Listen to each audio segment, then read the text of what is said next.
Hello, everyone. Today we have Anne Osborne on our show, and I am in a raw food retreat. So it's a very great timing to have our beautiful guest on the show. The first time I came across her, I was so deeply resonated with all her philosophy and everything that she does that I just wanted to get her on the show to share her experience with you guys as well as to have a chat with her.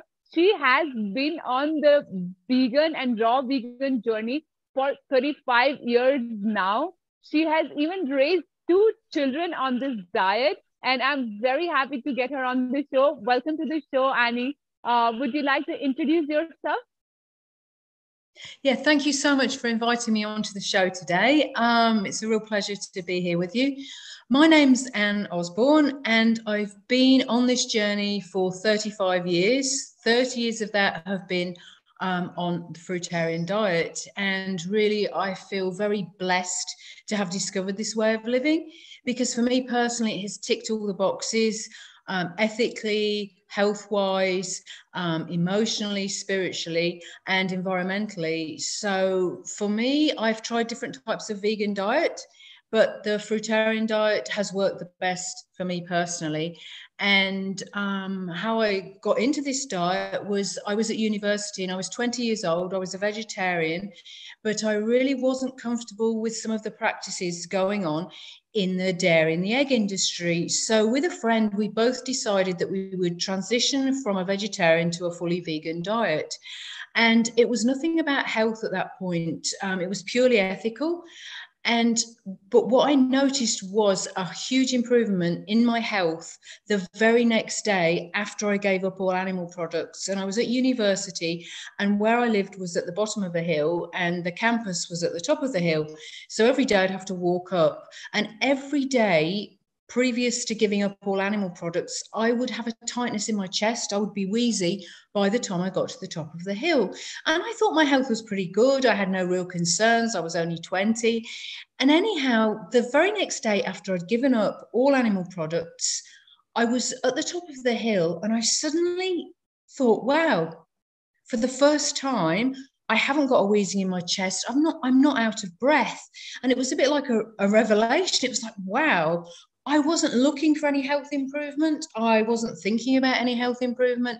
But here I was the very next day after omitting all animal products, and I had a really positive health improvement.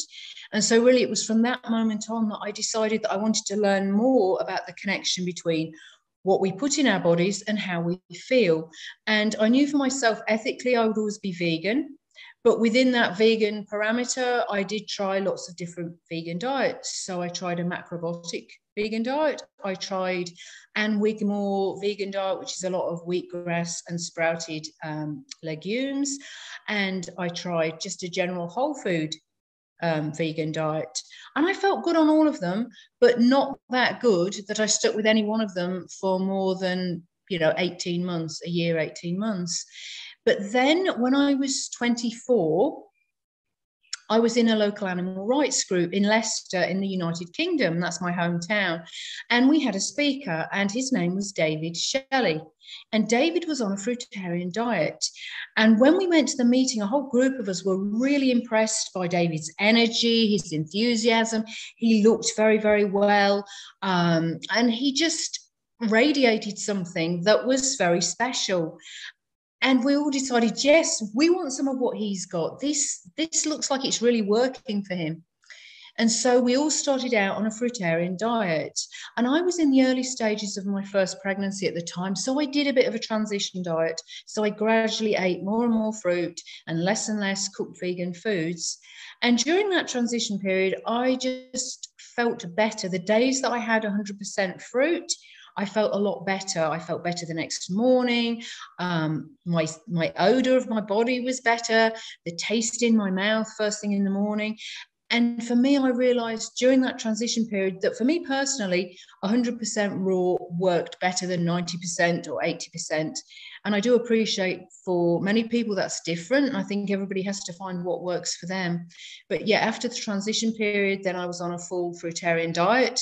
And I've stuck with it, and it's stuck with me for the past 30 years because it's just worked. And obviously this diet has to work on many levels. It's no good if it ticks the environmental boxes, if it ticks the ethical boxes, if your health's not good on the diet. But I feel really blessed that I still have very good health and that I'm as active as I was when I was in my teenage years, and that I can still get out of bed in the morning and feel really great first thing in the morning. So yes, I'm very appreciative of this journey, which started out purely for ethical reasons and progressed into looking at not just ethical, but environmental and also health aspects of the diet. Yeah, I think when we do something for something outside of us, it also comes back to us and rewards us. It was the same reason why I went vegan. I went vegan for animal rights, and then the journey kept going on, and I kept listening to my body, and then it brought me to a fruitarian journey.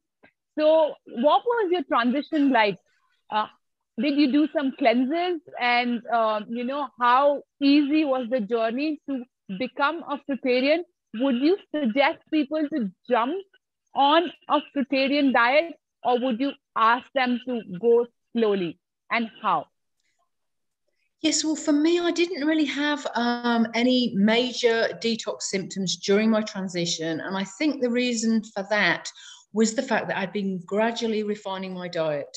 So as soon as I became vegan and saw that real connection between what we consume and how we feel, I started to cut certain things out of my diet. So I cut out white sugar, white flour, refined products. So whatever kind of vegan diet I was on since discovering veganism was really a whole food vegan diet. So I think during that period, I did some detox. So by the time I was transitioning to the fruitarian diet, there wasn't really any major detox. And I think also because it was quite a long period, it was about a year, the transition period, that I didn't experience. It was more gradual. I didn't sort of like go straight into something because I was pregnant. So I had a gradual transition.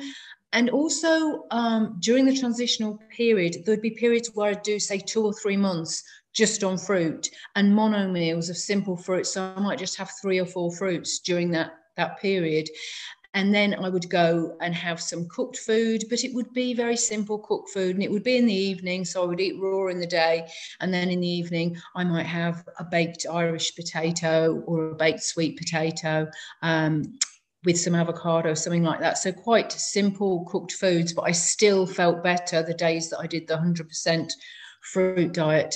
And I think transitional diets can be very useful because they prepare us for a fruitarian diet, and they don't just prepare us like physically, but I think emotionally and mentally. And I think it's really important. I think one of the 3 things that's very important for being successful on this diet is the transitional stage. So I think many people find it helpful. And also some of the pioneers in recent times of this diet, such as Essie Honorable, who was a South African lady who had very, very poor health. Then she met her husband, who was a fruitarian, and he introduced her to the diet, and it saved her life. And she had to go straight onto it because of her health.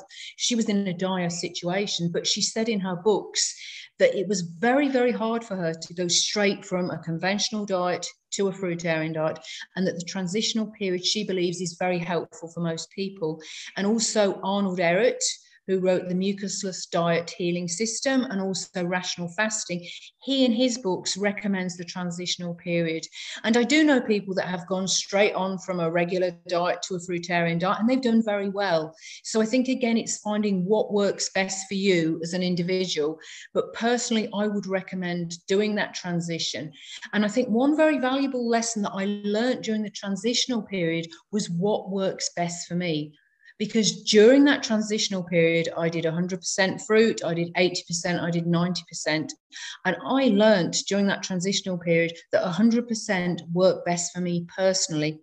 So I really value that. And I think that transitional period helped me to succeed long-term on the diet, because I can still remember the difference between doing 100% for me and doing 80% or doing 90%. And I can feel, you know, how I felt different and what changes I experienced when I was having some cooked food. So that is a reference point for me personally. And I think helped me to stay on track and to realize, for me, I'm not saying it's the best for everyone, but for me, 100% raw fruit was the most optimal diet, and I felt best doing that diet. But again, I think it's for everybody to find out what works best for them, because everybody is slightly different. I think basically I very much believe, and this is my personal view from what I've studied, what I've researched, that we all are by design frugivores. Our body is totally geared to a frugivorous diet. So we have the intestines of a frugivorous animal. We have the dental formula of a frugivorous animal. And our whole physiology and anatomy is very similar to the anthropoid apes, who are frugivores by design. So I think, you know, we all have that basic same design, but what we eat affects our DNA and causes small changes. So that passes on as well through the generations. So what our grandparents ate, what our parents ate, all the decisions that they made will have affected our DNA. And I've noticed that some people on this diet cannot take any B12 supplements, and they can do the diet for 20 years and have no B12 deficiency symptoms. But other people I know have done the diet for 18 months and have experienced severe B12 deficiency after a few months or a year and a half on the diet. So I think we do have differences. I think if we were all 5th or 6th generation raw fooders, then we would all be a lot more similar in how we experience things. But I think we have got differences. Some people do better with more fat or more greens, and it's about listening to our bodies and seeing what we need as individuals. And just because something works really well for someone else doesn't necessarily mean it'll work for us. And it might do, but it might not. And I think, again, in terms of amount of calories, it's very important to find what works well for you, so that you're not gaining weight unless you want to gain weight, or you're not losing weight unless you want to lose weight. And so you're maintaining your energy levels and your weight levels. And that very much depends on assimilation of the food that we're eating. So one person might say, well, I recommend that everybody has 2,500 calories a day. And they might need that amount for themselves. They might need that amount to maintain their energy and to get all their macro and micronutrients. But somebody else might have a different functioning digestive system, and they might assimilate things differently. So they may eat 1,500 calories a day and assimilate most of what they're eating, and so be able to meet their nutritional needs on fewer calories. So I think it's very important during any period of the diet, the transition period, or once you're fully on the diet, to look at your own needs and listen to your own body. Because you can listen to 1,000 people or you can read 1,000 books, but at the end of the day, your body is your best teacher. And if you can hear your body, and if you're living a natural diet and lifestyle, I believe that you're more open to hearing what your body needs. And as well as the diet, there's other factors I think that are very important in determining how we do on this diet, such as sunshine, because vitamin D, which we create when we get sunshine on our skin, is really vital. It's a very important vitamin. It's actually more like a hormone in structure. If you look at the chemical structure of vitamin D, it's very similar to cholesterol. And so vitamin D is vital for many, many processes for a healthy functioning hormonal system. And I think even if you're on really, really good fruit, good quality fruit, and you're getting exercise, you're getting sufficient sleep, if you're deficient in vitamin D, because we don't get vitamin D from a fruit diet, in my experience, we get it from sunshine. So if we're not getting enough vitamin D, that can be an issue. And for people that are living in colder climates, when I lived in a colder climate, I would go away for a couple of months every year to somewhere sunnier where I could get more vitamin D. And I know that's not possible for everybody, but I think it can be important to check our vitamin D levels. And if they're low, either use a vitamin D lamp, which can be very helpful for many people. And Spurty are a company that make good quality vitamin D lamps. And I think for myself, if I was living somewhere colder, that's the method I would use to ensure that my vitamin D levels were sufficient. Or you can take a supplement, a good quality vegan vitamin D supplement. So I think that's something that's important to be mindful of when we're doing this diet, as well as all the other things, that vitamin D is a nutrient. We can't necessarily get it from a fruitarian diet, although we can get it from mushrooms. Mushrooms, if they're left out in the sun, will create vitamin D, and when we eat them, we can absorb that vitamin D. But as far as I know, mushrooms are the only plant source of vitamin D. So I think that's an important aspect of nutrition on this diet. And really, we do want to thrive on this diet. We want to feel really good on the diet. It's, you know, it's not just about ethics. It's not just about the environment. It's about, we need to feel well, and we need to thrive. So I think that's vitamin D is an important thing to look at. And also B12. As I mentioned before, some people seem to be able to create and assimilate their own B12, which explains why they can have no supplementation over 20 years and still have no deficiency or no deficiency symptoms. But other people seem to need to supplement very shortly after starting on the diet. I think a lot probably depends on your stores, because you can store vitamin B12 for I think about 6 years. But yeah, I think it's important to look at those two vitamins as well as the food. I think we can get pretty much everything else we need from fruit, as long as we're eating good quality fruit that's been grown in good quality soils and been picked when it's ripe. But yes, I think it's important to have the holistic point of view of looking at everything we need on this diet, not just dietary intake, but sunshine, exercise, positive thoughts, meaningful relationships with other people, fresh air, and sunshine. Yeah.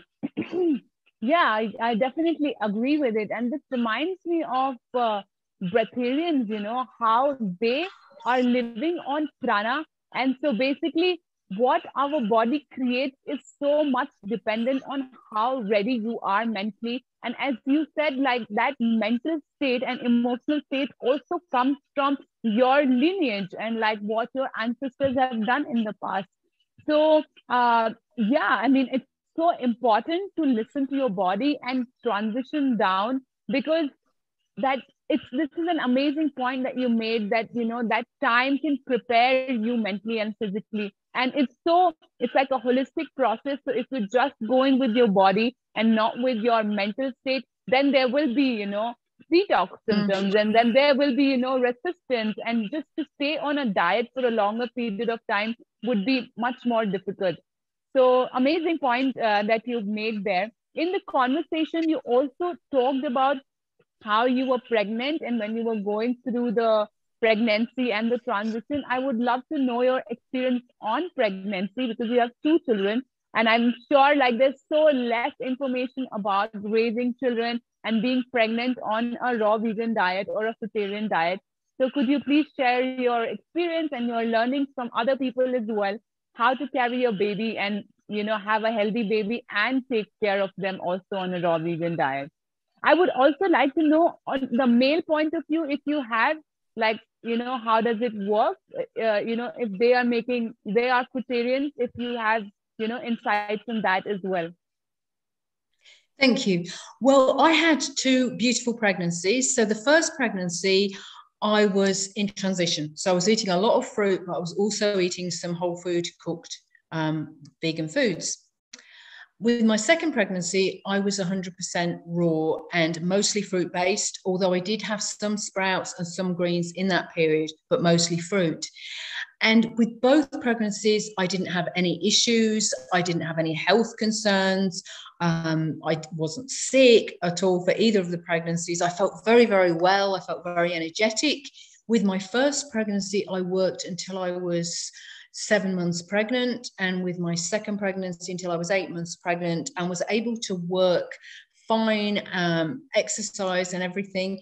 And they were just joyous times, because I think pregnancy is a very special time. You've got all these hormones sort of peaking, and your body is blossoming, I think. And I think it's sad that some women experience difficult pregnancies, because I know a lot of people, they love having children, but their pregnancy is a challenging time. So I was very, very fortunate in that with both my pregnancies, I just loved being pregnant. It was such a great time, such a happy time. And I was fortunate. I didn't have any health challenges. I ate very well. I ate, organic produce, a lot of really good quality fruit with both pregnancies. And something that was interesting with my second pregnancy, so with my second pregnancy, I'd been on a fruitarian diet for about 12 and a half years when I gave birth. And the whole pregnancy was raw. And with my first, after I gave birth with my elder child, I noticed that my body took quite a while to go back to its pre-pregnancy state. I still had a bit of a extended stomach, and my weight was higher. And I didn't go back to my pre-pregnancy weight for quite a while. And I kind of expected that would be the same, because my second pregnancy, I was 37 when I gave birth. So I was 12 and a half years older. And I thought, well, it'll take me longer to recover just because I'm older. But to my sort of surprise, my body recovered so much more quickly after giving birth, even though I was 12 and a half years older. My stomach was flat the next day. I mean, it wasn't as toned as it was, but it was flat. And I was like, oh, because, I was expecting to have that same about 2 or 3 months before I lost my pregnancy belly. And my weight after a few days was back to normal. And it was really interesting that I recovered so much better on 100% raw as opposed to a transitional diet, even though, I was at an older age, and people tend to say, well, it takes you longer to recover after giving birth when you're older. But in my situation, it didn't. I recovered a lot quicker with my second birth. I didn't have any painkillers for either birth. With my second birth, I had a home birth. I wanted to have a home birth with my first pregnancy, but it was a long second stage, and the midwife said, oh, we want to take you into hospital. And I gave birth without any painkillers with my first pregnancy as well. But the second one, I had a different midwife. She was very relaxed. She let me take as long as I needed to, whilst monitoring that the baby was fine, to give birth. And so I gave birth underwater and in my home, and it was such a beautiful experience. The cord wasn't cut until it had stopped pulsating. And then I was at home and I just got straight into bed. And the next day I was like, fine. Obviously, it's a big experience giving birth. So I've been very blessed. Some of the favorite times in my life have been during my pregnancies. The births were great. I didn't need to take painkillers. With both, I did breathing. That's how I managed the contractions. I didn't have painless births. I did have pain with both of them, but I managed that pain. And I think I found that the pain was part of the process. And of course, it stops as soon as you give birth, the pain stops. So that's nice. But yeah, I just managed it with breathing, and I felt in control. And I think that was nice because I wasn't relying on pain medications.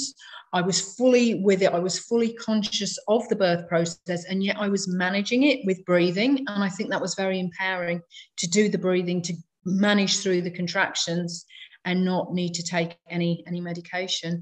And I think for me, I had happy and healthy pregnancies, both on a transitional diet and both on a 100% raw diet. But I think it might not work for everybody. I did supplement B12 with my pregnancies, just in case. My B12 levels were, and they usually are, on the low side of normal. So they're in normal range, but on the low side.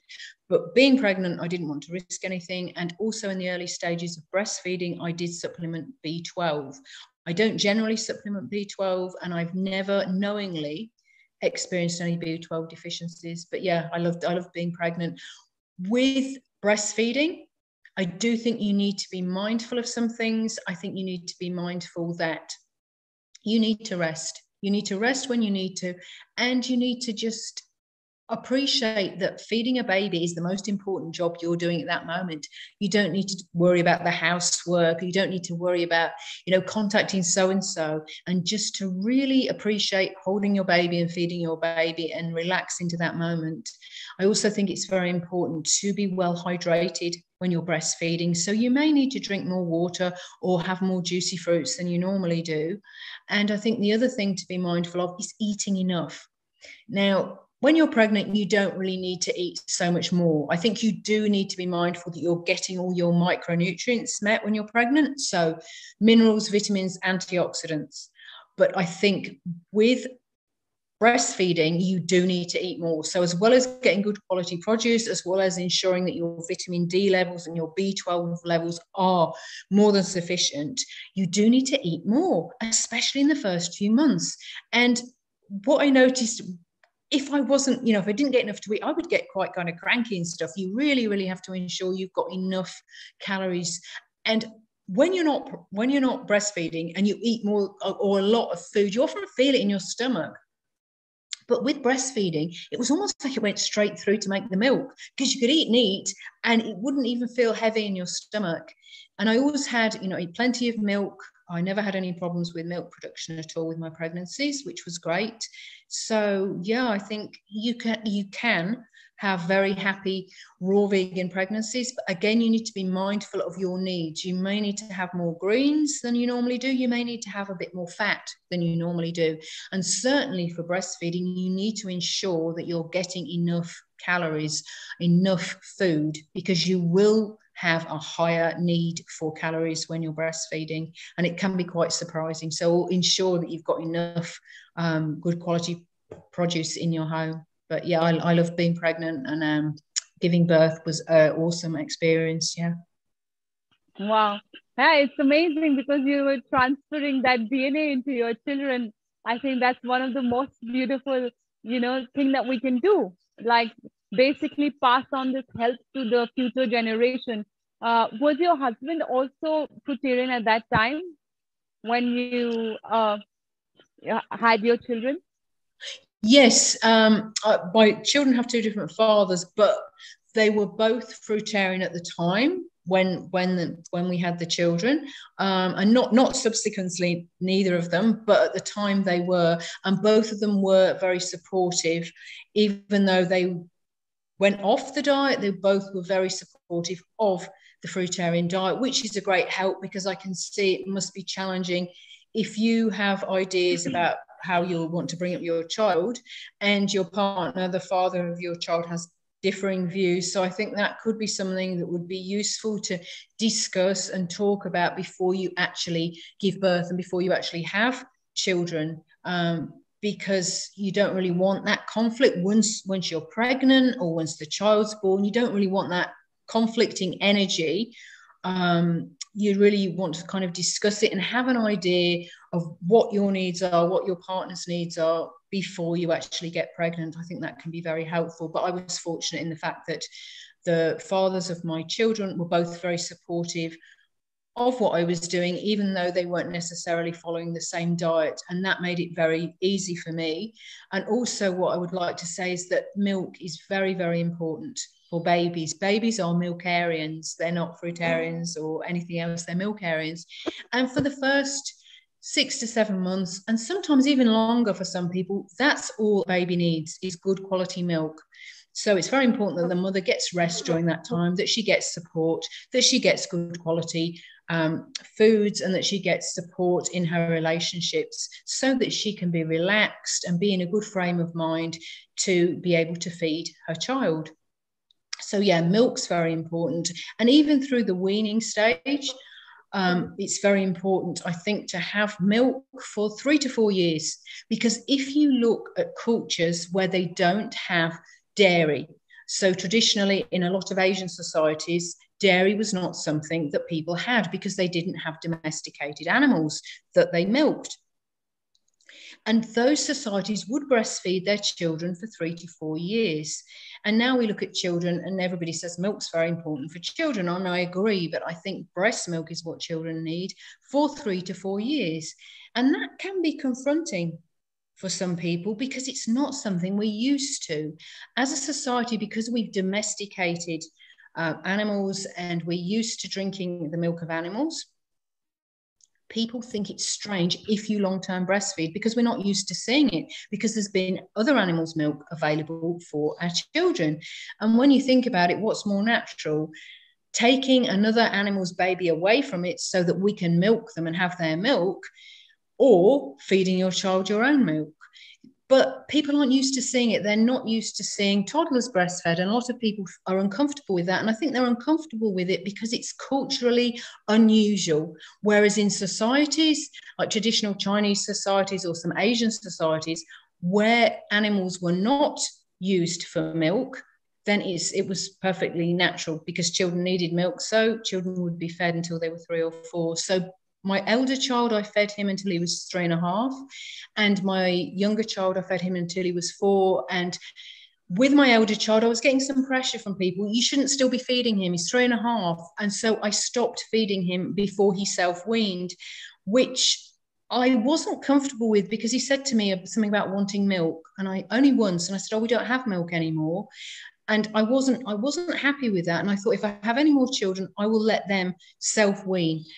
And so my younger child, he self-weaned almost to the day of his 4th birthday. He just stopped wanting milk and went on to other foods. And one reason was, well, where I think I weaned my elder child too early was because when he stopped having milk, he ate about twice as much as he did before. And I was really surprised. I thought, oh, we can't be getting that much out of the milk. But his appetite, what he ate in terms of fruits and nuts, doubled when at 3.5 when I stopped breastfeeding him. Whereas with my younger child who self-weaned when he was ready for it, I didn't notice that. I didn't notice him eating more of anything once he was weaned. So that's kind of interesting. But yeah, I think it's very important that if you're considering bringing up a child on a fruitarian diet, that you're comfortable with long-term breastfeeding, because I really do believe when I've seen people having issues with children brought up on a fruit-based diet, it's either because the mother stops breastfeeding quite early on, or the mother doesn't have enough milk for the child. And that can cause issues. I think milk's vitally important for children, but mother's milk for the first 3 to 4 years. Wow. And you said to the children, you were also feeding them nuts and seeds along with fruits. Yes, both my children had some nuts and seeds, some raw nuts. I feel that children need more protein than adults because they're growing. And I think one way that we can give them more protein is by having some raw nuts and seeds. We can soak them to make them easier to digest. And also, I think children do enjoy the denser fruits. So they all seem to love durian, avocados, jackfruit, cempedek, fresh figs. And I think there are important foods because a child is growing and has higher protein needs than an adult. I mean, we can recycle a lot of the protein from our bodies, but I still think it's important that children do get adequate protein in their diet. But I think that can be supplied by having a few seeds, a few nuts in the diet. We can sprout those as well. We can sprout seeds so that they are, or soak them for a couple of days. And that means that it gets rid of some of the anti-nutrients in the seeds and nuts. And also it makes them a lot easier to digest. And I think coconut as well, young coconut is a really good food for children because it's very easily digested. It also has some fat in, but is not really overtly fatty. And in my experience, children like avocados and they will not overeat. I think adults can overeat on avocados because they're used to feeling full and having a certain kind of sort of dense food in their diet. Yeah. So when they go to a fruitarian diet, a lot of people can overeat on avocados because it fills them up in a similar way to cooked food. But I think with children brought up on the diet who haven't had any previous cooked food, they don't tend to overeat on avocados. They'll have just what they need and then stop eating them. But I think with adults, some adults can overeat on avocados just because they're trying to recreate that full feeling that they get from cooked food. Okay, yes. And for how long you were feeding them nuts and seeds? Were you also feeding them greens and other raw vegan food, or was it mostly just fruits and nuts and seeds? And what was the time period for that? Well, with my children, none of them were really interested in greens. And I was never really interested in greens because I got into the diet through David Shelley and the works of Arnold Ehret. And both of them we're of the view that if you have a desire for greens, eat them. But if you don't, they're not necessary. And I think that's as long as the fruit you're eating is of good quality, because you can eat, say, a really good mamey sapote, fresh from a tree, sun warmed. It can be full of minerals, vitamins, and other nutrients. You can eat some greens that have been in cold storage for a week. They have been grown hydroponically and they've not got as many minerals in as the fruit. So it varies. I don't think we can all say greens are always higher in minerals. Yes, they generally tend to be in some cases, but not always. It really depends on the manner that the fruit is grown. So I think we can grow up healthily without greens as long as we're getting all our micronutrient needs met. So your micronutrients are your minerals, vitamins, and antioxidants. And if we can get those met from fruit, which I believe we can do, but it's challenging because we need really good quality fruit, then we might not need greens. But with my children, I thought, well, you know, maybe they'll want to eat greens. Maybe that'll be important to them. So I would buy greens. And I would put them on the compost, because both of them were never interested in them. So I would have greens about in the house and they would just end up being composted. And even like celery, we had a friend that grew lovely organic celery, great big bunches of it he'd bring us. And my kids would maybe have one stalk and then it would be in the fridge. And again, it would get composted. So they didn't show an interest in greens. If they had, I would have got them as many greens as they'd have wanted, you know, if they were interested in them. But neither of them showed an interest. They both liked some seeds and some nuts. Both of them stayed on a fruitarian diet until they were 14. And then for both of them, I think it's difficult with peer pressure. They get to a point where they want to eat what their friends are eating. They don't want to be so different. So both of them, when they were 14, expressed an interest in eating other vegan foods. There were vegan foods at home, and I cooked, you know, like baked potatoes for them, or very simple vegan meals. But that was when they were 14. So both of them were on a fruit diet with some nuts and seeds until they were 14. And then after that, both of them made their decision, and that obviously it's their decision. As a parent, you do the best that you believe for your child, and you have to ensure that your child is healthy. Both my children were very healthy on this way of eating. Neither of them had any of the usual childhood illnesses, despite coming into contact with children with chickenpox, with mumps, with measles, but they never showed any symptoms of those viruses and illnesses at all. So they were happy and healthy. When my elder boy was 6, we had his diet analysed by a state or a government nutritionist, and the report came back that his needs were being met because he had a wide range of fruits, because he had nuts and seeds as well. In addition, they said all his RDAs were being met, with the exception of calcium, which was 70% of the RDA. But he's never had a cavity, and his teeth and his bones have always been good. So I didn't have any concerns that he wasn't getting enough calcium. But yes, I was quite surprised. I thought they'd come back and say, he's deficient in this, he's deficient in that, you know, because you even get other people that are sort of like vegan that say, oh, you can't possibly bring up a child on a raw vegan diet or a fruitarian diet. But the nutrition report came back and said that he was meeting his RDAs, with the exception of calcium, and he did have a B12 supplement, so that met the B12 RDAs. Wow. And I'm assuming that you never vaccinated your children, right? No, neither of my children were vaccinated. Shortly before I had my first child, I went to a talk by Vera Schreiber, who was doing a tour of the UK. She was living in Australia at the time. I think she was born in Europe, but she was in the UK to do a tour, and I think she lives in Australia.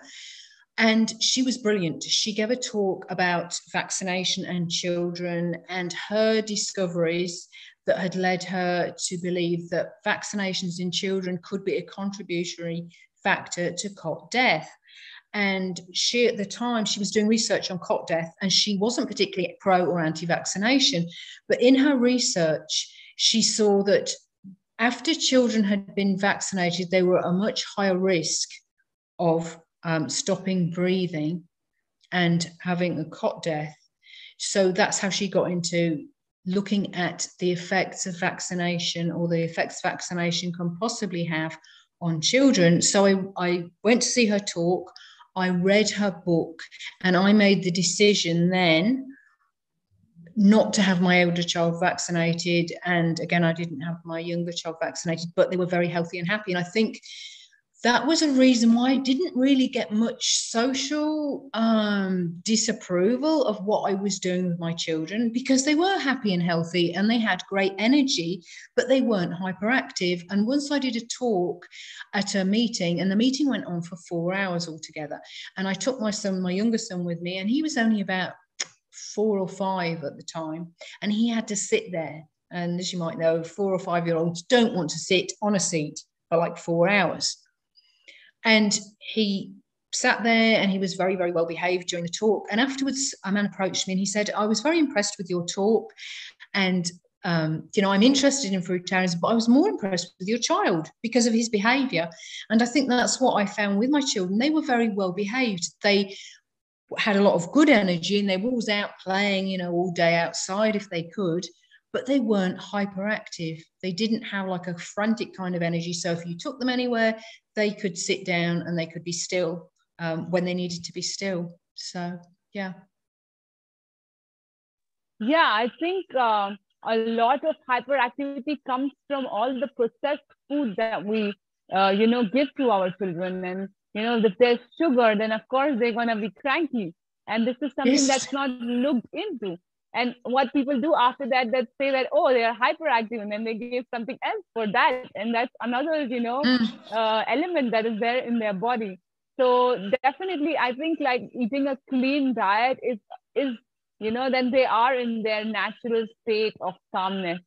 So kudos to you for doing that. And it's amazing to also hear that they were so healthy. And, you talked about how chicken pox or other, ailments also didn't reach them. I think it's more because of our weakened immune system that we get certain, like all these diseases. And, there's so much that we could talk about it. So probably this is not the show for it. Awesome. So what do you eat in a day now? Well, I eat very seasonally, and I eat mono meals. For the vast majority of my fruitarian journey, my meals have been mono meals. So whatever is good, local, and in season. So at the moment, I have a lot of persimmon because it's persimmon season, and it's just coming to an end here in far north Queensland. So I have a lot of persimmon in the house at the moment. So I will eat maybe a persimmon meal for breakfast this morning. I had a meal of persimmon, and as many as I care for until I feel I've had enough and I'm satisfied. And then a bit later, I might have a meal of papaya. There's a lot of really good papaya here at the moment. So I have a meal of papaya. I have been having some durian because that's been in season, but not so often because it's quite expensive, and it's not as readily available as some of the other fruits.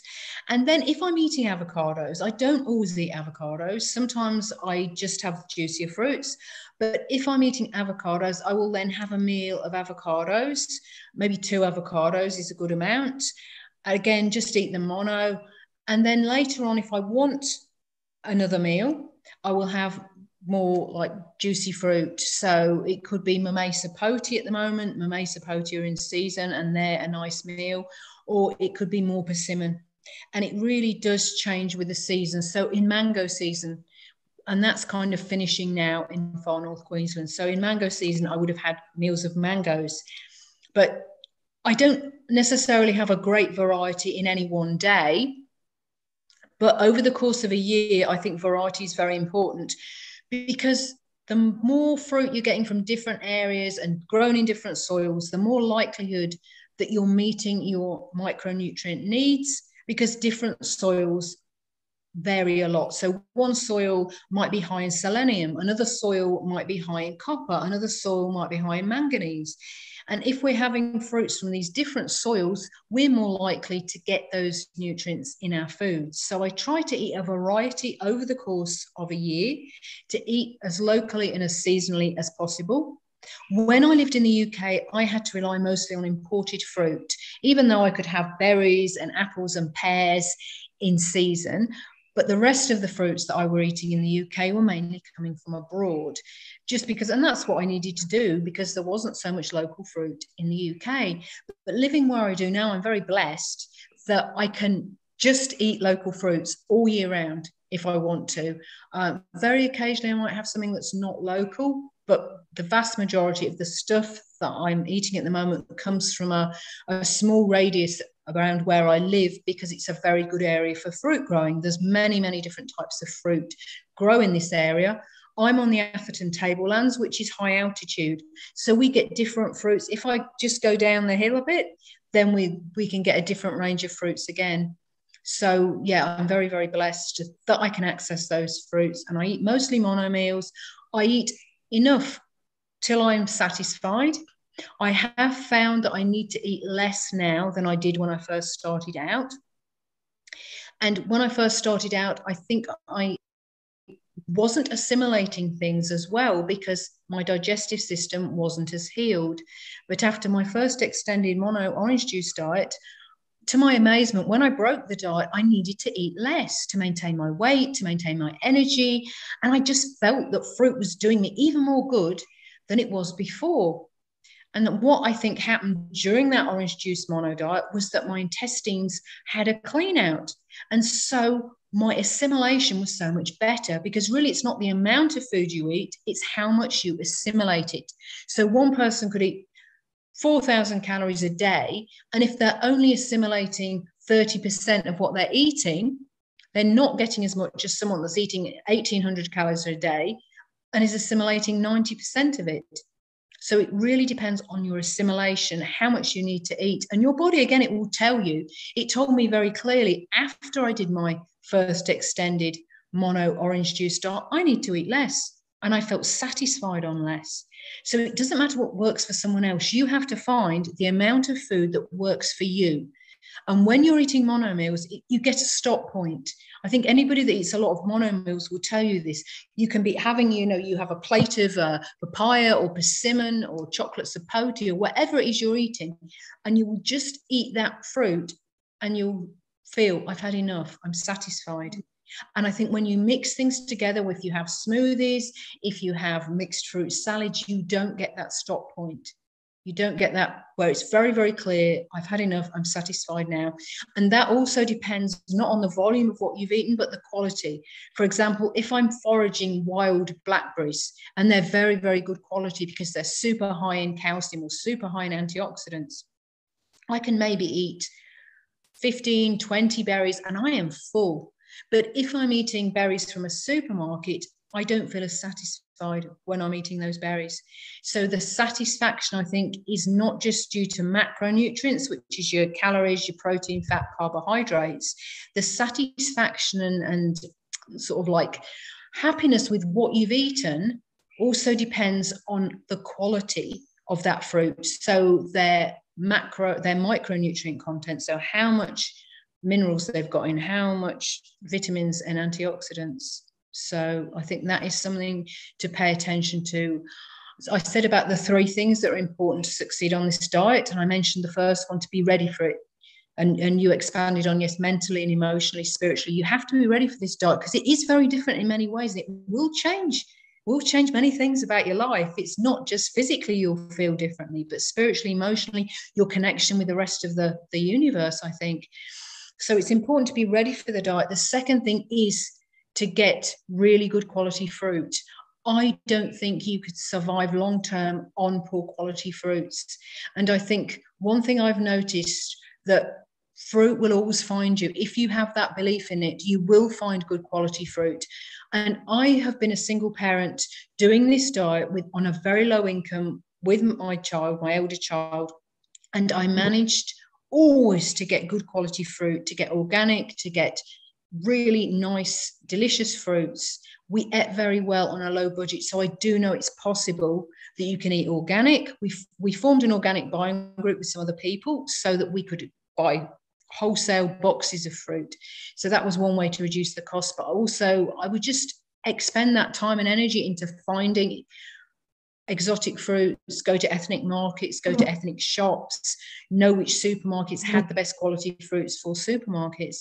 And so I've been through that, eating very well on a low budget. I know it's possible, and you have to have faith. And that's the third thing that's coming into it. You have to have faith in this diet. You have to have faith as well that you're going to find good quality fruit. If you say to yourself, I can't afford organic, I can't access organic, you're programming yourself not to find organic fruit, not to be able to afford it. And if you have that faith that, yes, fruit's going to find me, I'm going to find it. And the more you love fruit, the more it loves you, the more it's attracted to you and you're attracted to it. And this point about faith is having faith in the diet. That's the third important thing. And I don't just mean blind faith. I don't mean saying, right, I'm on a fruitarian diet, I'm going to do it for 30 years and everything's going to be fine. I don't need to do anything. It's about building a foundation first. So doing your research, doing your reading, connecting with other people, looking at anatomy, looking at physiology, looking at biology, dietetics, and having a really solid basis. For me, I believe scientifically, as well as on a spiritual level, that the fruit diet is the best diet. And I have read and researched about that. I'm continually reading and researching, looking at what other people are doing, looking at why our bodies are frugivorous. And having that knowledge is really important. And I think as well, that's reflected back to you. So it's not a blind faith. It's a faith that is built by knowledge, experience, and networking with other people. And socially, if you have faith in your diet, if you think, I've researched this, from my own experiences, from the experience of my children, I believe this to be a really good diet for me, and it was a good diet for my children, then people will kind of pick up on that. And I think also the fact that my children were healthy, I didn't get people saying, you can't do this, really, you can't do that. I got very positive feedback on my children. But if you're thinking, I can't bring up my children on this diet, or I can't do this diet, I don't think I'm getting enough of this or that, then you've not got your foundations built. You need to go and research it further. And it might be that it's not the diet for you. It might be that you're not ready for it. But if you don't have that solid foundation faith built by knowledge, experience, and that you really believe that this diet is a good diet for you and it's a good diet for your children, that is the sort of the third thing. So being ready for the diet, accessing good quality fruit, and having faith in the diet. And when you have those, I believe that you can thrive on this diet. But I also would like to say that I'm not saying it's the best diet for everyone. It's proved to me, of all the diets I've tried, of being on a omnivorous diet when I was younger, a vegetarian diet, all different types of vegan diet, this diet has worked best for me personally, and I've enjoyed it, and I felt joy in the diet, and I love the simplicity of it, but I love the complexity of it as well at the same time. So yeah, I think those three things are very, very important to really thrive and enjoy this diet. It is a joyful diet. It's not like, oh, I can't have this, I can't have that. It's look what you can have. Look at the world of fruit, and looking at being attracted to fruit and it being attracted to you. I went to a meeting with my husband a couple of days ago, and we really didn't expect there to be any fruit there. It said refreshments provided. And, you know, we took our own fruit with us. We had something to eat before we went into the meeting because it was going to go on all afternoon. And when we got to the refreshment section, there were like 3 or 4 big fruit platters there, as well as all the sandwiches and everything else. And it was like, and it was nice fruit as well, really good fruit. And it's like, and I said to my husband, this is how things work, or have worked. You find fruit in the most unexpected places. And sometimes I'll go somewhere and I think maybe there won't be fruit, but usually there is. So yeah, it's a very abundant diet and lifestyle, I think.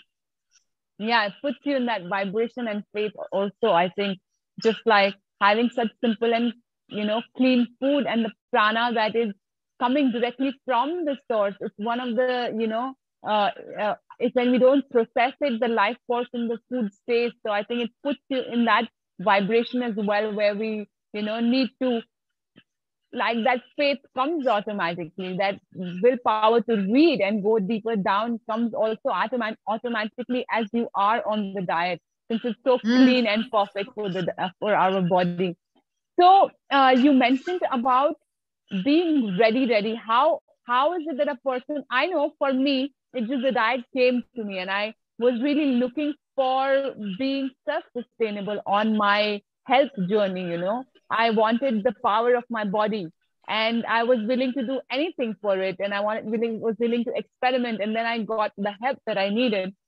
And for me also, I definitely feel that this is the path, and I am also like looking into breatharianism eventually. So if you could tell me about like how is it that a normal person can know that they're ready, like how do people, how would people know it? I think that you can hear about the fruitarian diet, and maybe it'll be at a time when you're not ready for it. I'd heard very, very briefly about the fruitarian diet a few years before I met David Shelley, but I wasn't ready for it. But it sparked something. I think sometimes you can hear something about the fruitarian diet and you're not ready for it. You might say, nah, that doesn't make any sense to me. And then you might hear something else and you think, well, maybe. And then you might hear something else and you think, yes, that makes sense. I think it has to make sense to you, because some people will look at it and say, I don't think it makes sense for me. I don't think you can get the nutrients you need from this diet. I think you need to have this or that. It's not for me. But when somebody's ready for it, like you said, they will find it. They will find it. And it could be that they'd heard about the fruitarian diet before and it hadn't been the right time. If it's the right time and it starts to make sense to you, it's got to make sense to you, the diet, then it will be like mentally you'll be ready for it. You have to be mentally ready to it, and you have to be open to it and believe that the diet is going to work for you. But and that combined with doing your research, looking at the scientific side of it as well, because I think that's important, as well as just being mentally or emotionally or spiritually ready for it. It might be sometimes people come to it because they've tried other things and nothing's worked.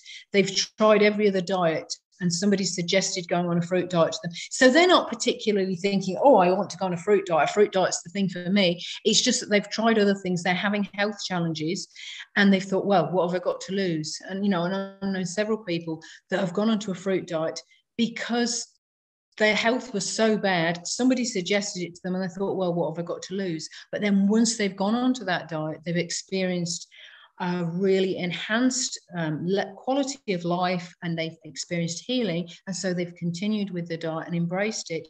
So I think we can get to this point where we embark on a fruit diet either through our own intuition or reading things about it or meeting other people.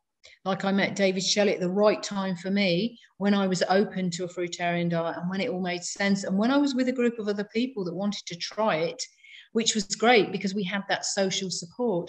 Or it could be that you come to the right place because your health, like Essie Honorable, I'm sure she wasn't interested in a fruitarian diet before, but her health was at the point where when her husband said, try this, she said, yes, I'll try it. And it saved her life.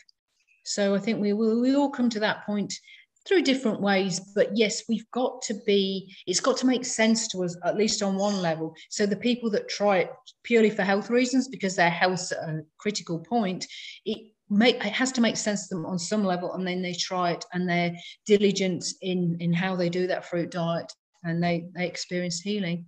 So we do have to be prepared. And I think another thing is to be prepared that you might need to eat quite a lot at the beginning. I needed to eat high quantities of fruit to maintain my weight, and now I don't need to eat a lot of fruit at all. And I think when you talk about breatharianism, you can start to see it, because when I first heard about breatharianism, I thought that's absolutely ridiculous. And I was really like, this is yes, maybe fruitarianism, not breatharianism. But then after I experienced, when I did mono orange juice diets and having a much less quantity of food and moving away from food, because often when we like fruitarian or raw vegan, we think about food a lot. What am I going to have?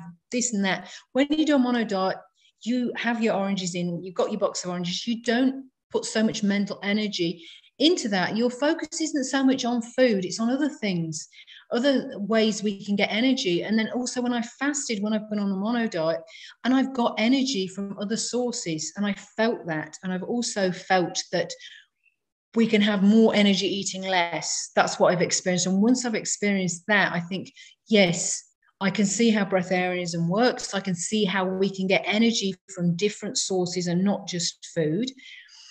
And when I've been water fasting before and I felt quite low energy, and I've gone to the beach or I've gone to a forest where the air's good and I've done deep breathing, I suddenly feel energized because I'm getting that energy coming in from another source, not from food. And I think we've all experienced when we've been really excited about something, when we've fallen in love, and our appetite goes and people don't eat, you know, because they're just consumed with this energy or this, you know, wonderful positivity that they've got from, you know, some really good experience happening to them or falling in love or whatever, and their appetite goes, but yet they're sustained.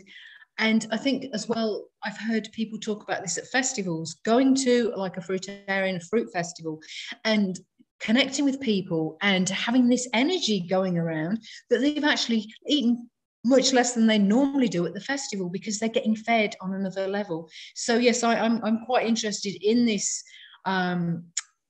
idea that we can get fed not just by food, but by love, by prana, and by different energy forces that are coming in. Yeah.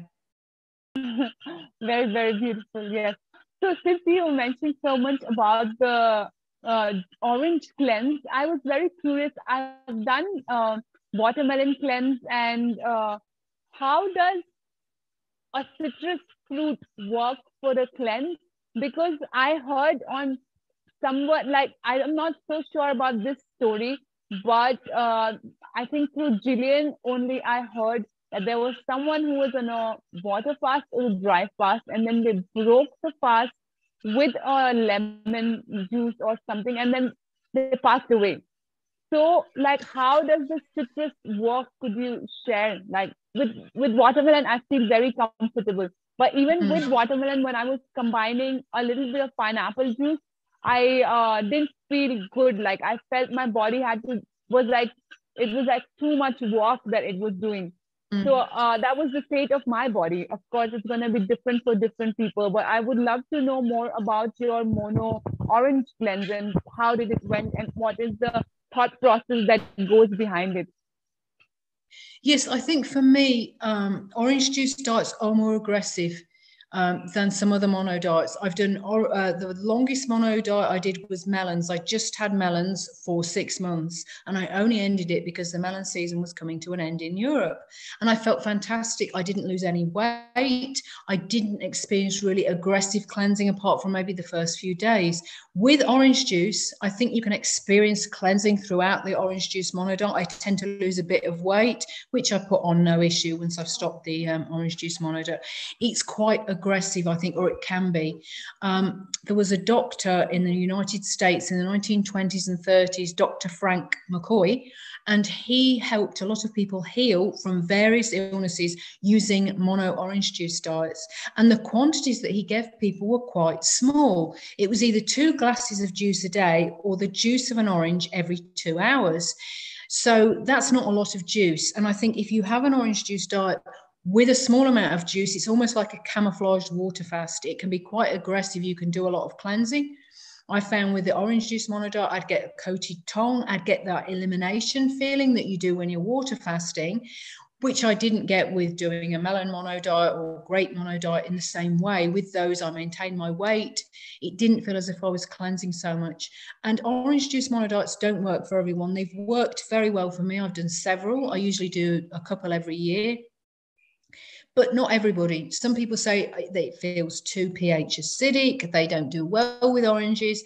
They, you know, just it doesn't work well with the digestive system. So it's really about finding, when you do any mono diet, what works for you. And it's not just, first of all, you know, what works for you. Yes, you've got to pick a fruit that you enjoy and works for you, but you've also got to pick a fruit that's in season and is available. And thirdly, that's good quality. So you've got to take all those into consideration when you're deciding which mono diet to go on. Fruit you're attracted to and works well with you, it's available, it's in season, and it's of good quality, because you're just having that one fruit. So it's important to get a good quality fruit. With my first mono orange juice diet, I had no expectations. I didn't do it for any reason other than my friend was doing it and he asked me to do it with him. And so I thought, oh, why not? It might be interesting. So I had no like, oh, I'm going to do this orange juice diet because I want so-and-so or so-and-so, or this is going to happen or that's going to happen. It was kind of interesting because it was zero expectations, just, oh, it might be interesting. Anyhow, my friends didn't even go on it for a day because he ended up having coffee and mashed potatoes. But I felt good after the end of the day, and I carried on, and I did it for 52 days. I would have gone longer, but I was losing quite a bit of weight, even though I had more energy. I had more energy and more stamina than before I started, but friends and family were saying, no, you've got to stop it.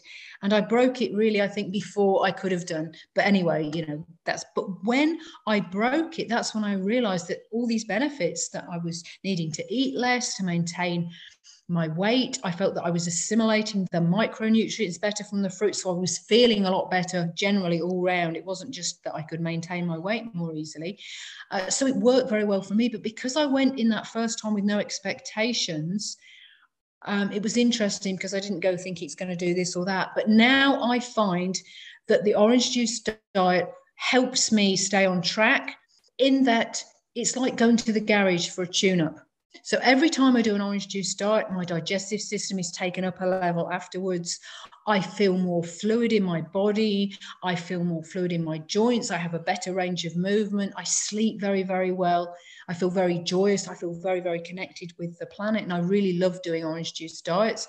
But as I said before, over the course of a year, variety is important. But within that year, I think 2 or 3 mono diets are fine. And I think for me, they enhance my fruitarian diet. So I've had very good experience on the orange juice mono diet. People have used it in the past, certain doctors, to help people recover from various types of illness. And I think as well, if you go on a water fast, you need to rest a lot. Most practitioners that lead water fasting will ask their patients to lie down and be very quiet for most of the day. When I've done orange juice, even though I'm eliminating, I can still do my daily exercise. I could still look after my children. I could still work full time. So I found that with the orange juice diet, it enabled me to cleanse, to heal myself. But at the same time, I could do my day-to-day activities.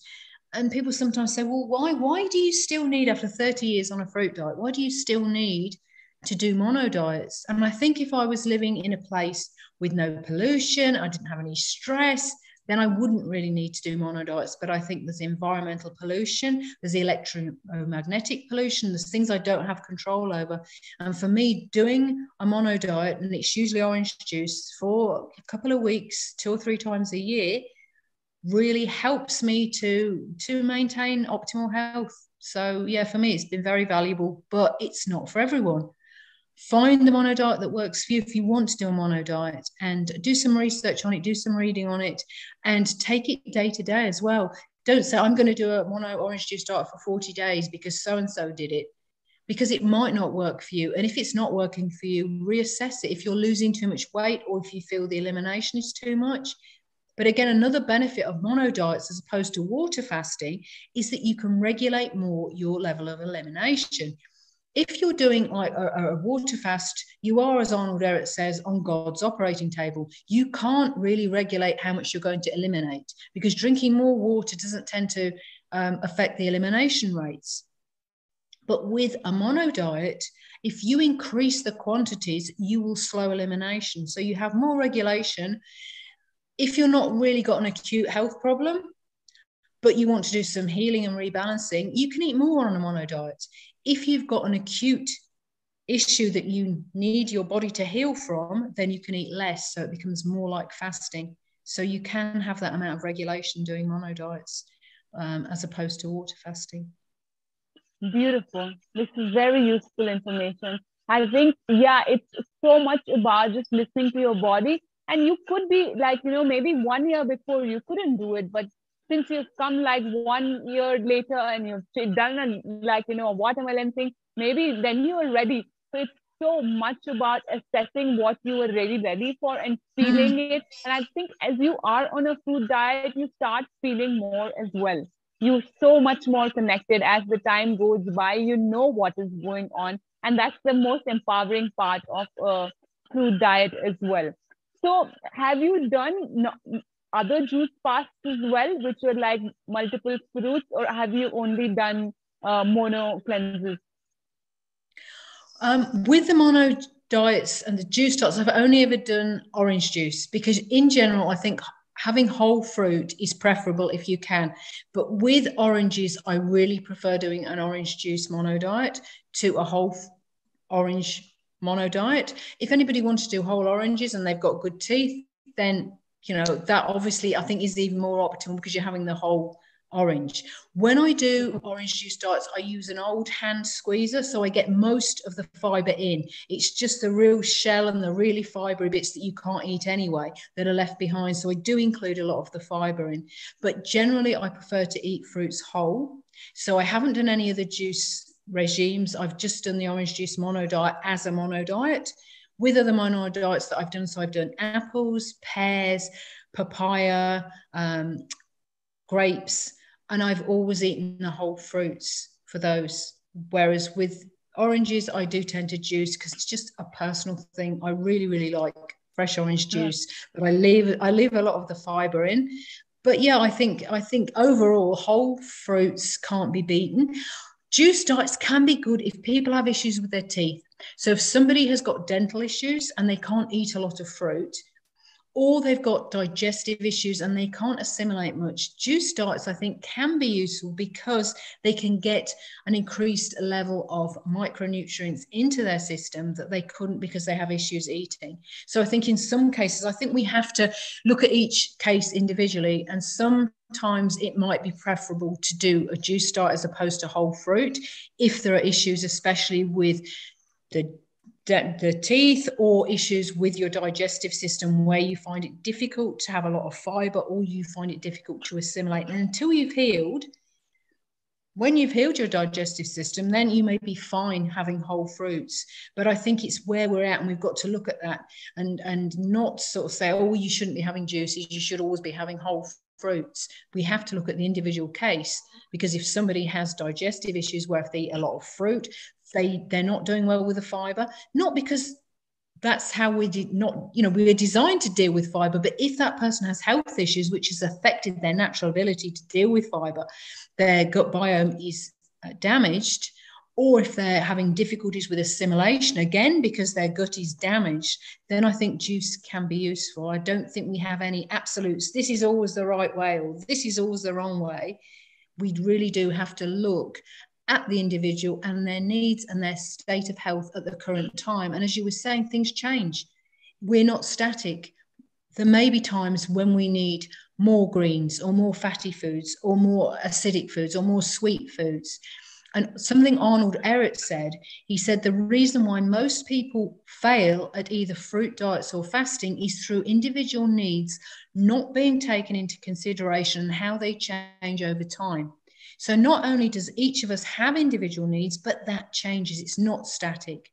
We have to be mindful that things can change. We might try something one year, great, it works. The next year it doesn't. Or the other way around, like you were saying, it doesn't work, and then another year it can work. So I think that's very important to take into account with any aspect of diet and lifestyle, that things change over time and everybody has individual needs because of our past health histories, the past health histories of our forebears. I think if we were all fifth or sixth generation fruitarians, we'd all have very similar needs because our dental issues that have all been resolved, our digestive issues would be resolved. And it can take several generations to see changes.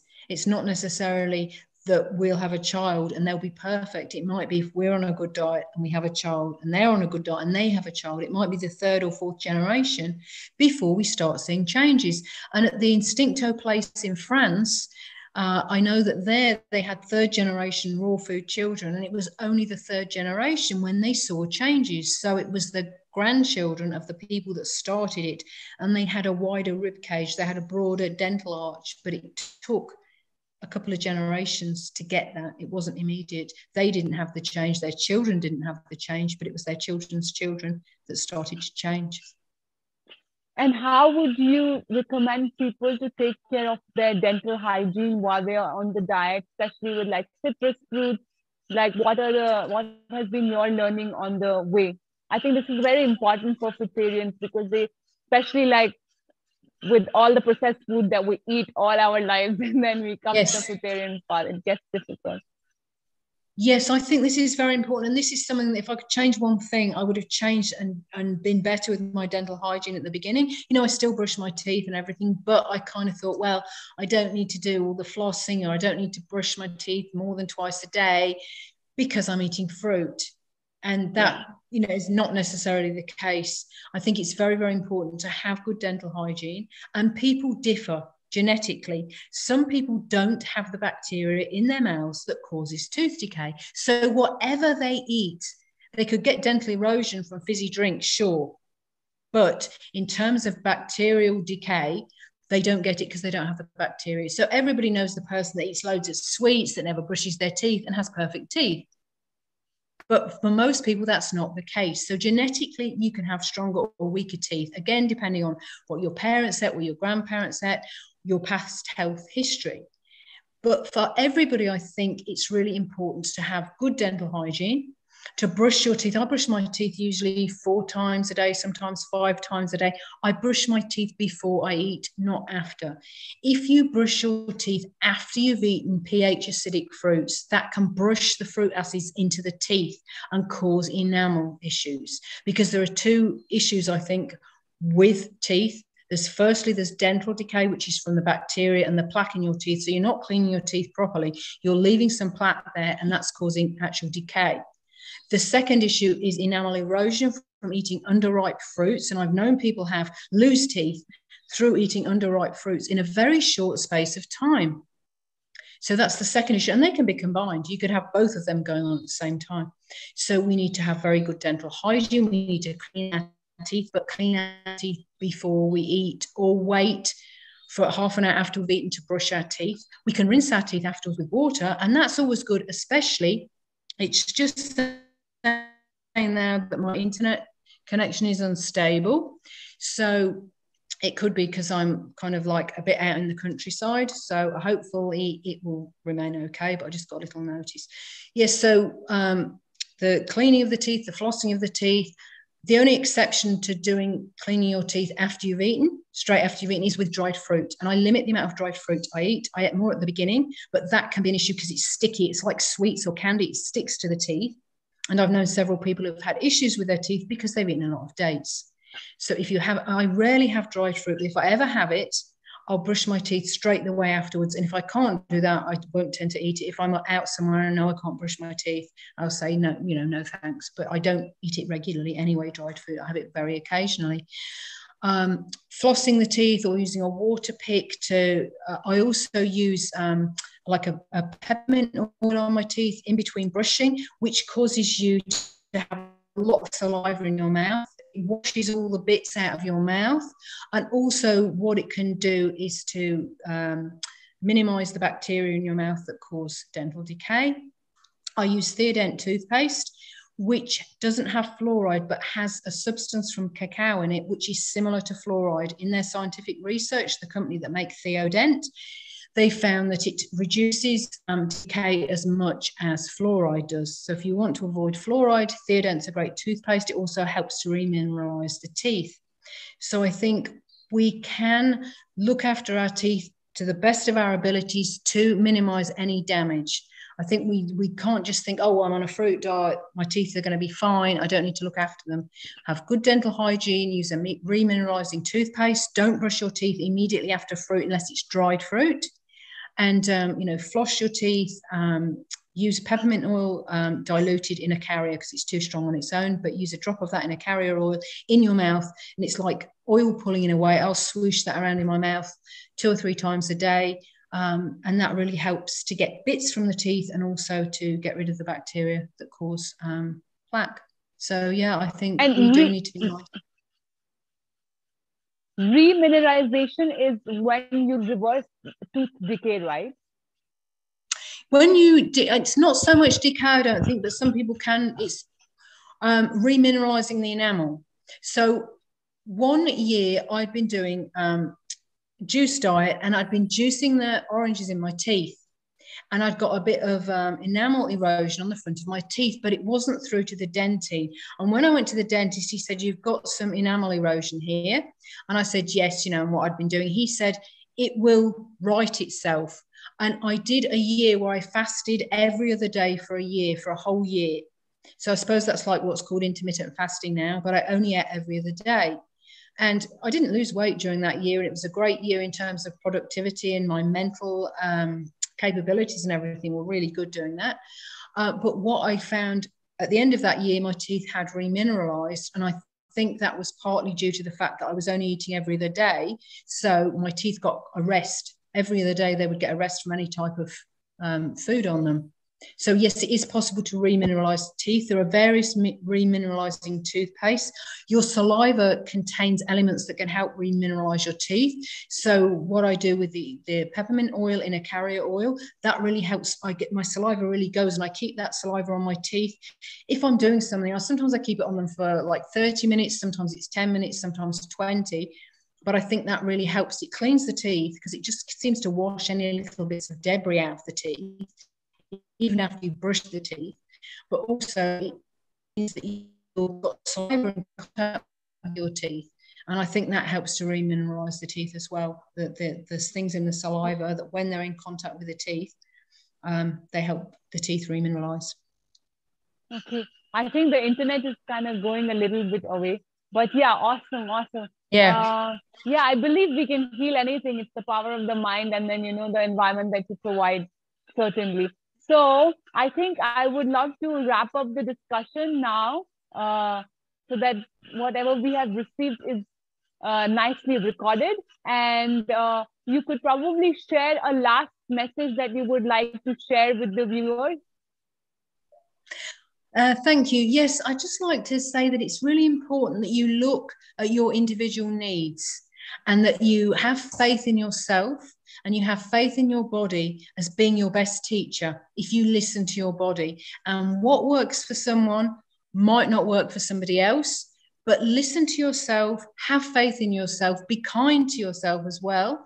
If you eat something you'd rather not be eating, don't beat yourself up. Just see it as a learning experience. Don't use the words failure or anything negative, but just see it as an experience that will help you long term to reach the goals that you want to reach. And just have a lot of self-love towards yourself and other people, and connect with the world, because when you start connecting with the world and realizing that we're all connected, it's the most beautiful thing.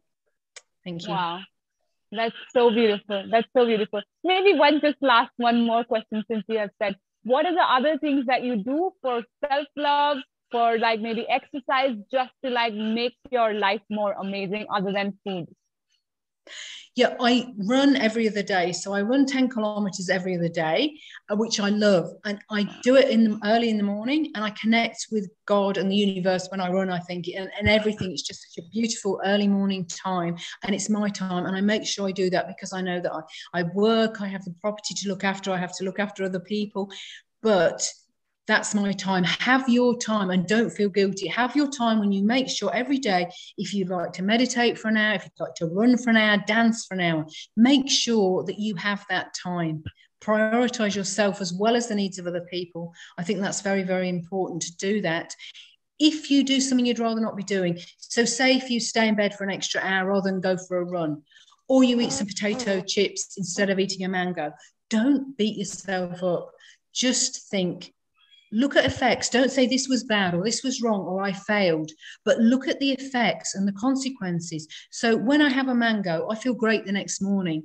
When I have chips, I feel a bit bloated the next morning because of the sodium. Or when I stay an extra hour in bed, I might feel a bit tired and I don't feel like my circulation's doing the best. Or when I go for a run in the morning, my circulation works well and I feel I've set myself up for the day. So look at the consequences of your actions rather than judging yourself and being hard on yourself, because that will make you, sort of like feel bad about yourself. And your needs are important. Yes, other people's needs are important too. We have to balance that. If we just look at our own needs and don't look at other people's needs, we're not going to be happy and balanced. But if we look at other people's needs all the time, and a lot of women do this, they're always looking at other people's needs, but they neglect their own needs. Again, they're not going to be happy. It's about balancing it. Caring for others, but caring for yourself as well, and having a balanced life, and ensuring that even if it's half an hour a day, of your time doing what you want to do, whatever it is. You might want to do a crossword puzzle, you might want to dance, you might want to do some crocheting. It doesn't matter, whatever it is, make sure you make time for that and see yourself as important and your needs as important. Beautiful. Wow. I think I received so much out of this interview, so much insights, and I'm sure it's so useful for the audience as well. You know, so many different experiences about like cleanses and teeth and just like taking care of our individual needs as well as, you know, giving us time. So thank you so much. Thank you. So much. Yeah, I'm very deeply grateful because you've shared so many beautiful insights with us. And thank you everyone for watching. Where can they reach out to you? I'm on Facebook and Instagram. So if you look for Anne Osborne or Fruit Bat Anne, I think I'm Fruity's Cute or Fruity's Beaut on Instagram, but I put a lot of information there about different fruits. And if I get any information about the fruitarian diet, I also have a website, which is fruitgod.com. And also I have a PDF copy of my book. So if anybody emails me at fruitbatanne@yahoo.com, and that's Anne with an E, then I can send you a copy of my book, a PDF copy. Beautiful. I will link everything down below, so whoever wants to reach you can reach you. Thank you everyone for watching. Do subscribe and like and share. And thank you so much, Anne, for sharing your energy and sending you deep love and gratitude and lots of good energy for the day and for every day to come. Thank you.